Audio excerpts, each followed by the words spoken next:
ঢাকার ঐতিহ্যবাহী ক্লাব মোহামেডানের রাঙিনায় রঙিন ফুলের সাথে সংগঠকদের আনাগোনা, আড্ডা আর আলোচনায় মুখর ক্লাবপাড়া।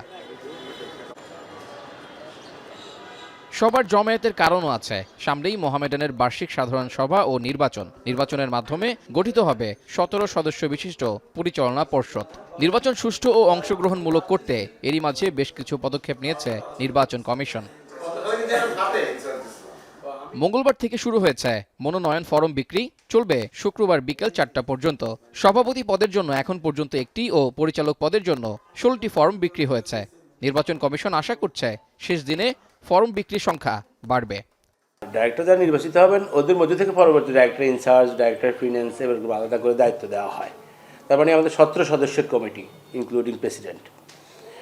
এবং এই পর্যন্ত আমাদের নমিনেশন যেভাবে যাচ্ছে আশা করি আগামীকালকে আরও কিছু বিক্রি হবে এবং আমরা we are looking for a vibrant এবং উৎসাহব্যঞ্জক একটা নির্বাচনের প্রত্যাশা করছি এবং দেখা যাচ্ছে ইনশাল্লাহ ভালোই হবে।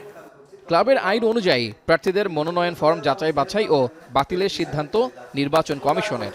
বিধিনিষেধ সব আছে আর এটা আমরা দেখব। আমরা এক তারিখে তারা যে কারা জমা দেয়, ফর্ম জমা দেওয়ার পরে আমরা আমাদের ডেট অনুযায়ী আমাদের যে ডেটে আছে সে ডেটে, এটা ৩ তারিখ না, ৩ তারিখে আমরা এটা যাচাই বাছাই করে ফাইনাল কারা হবে তাদের নামটা দিয়ে দেব।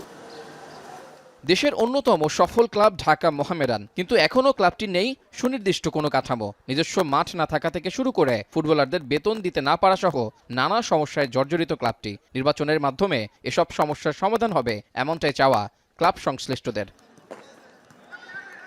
রেজাউল করিম, এখন, ঢাকা।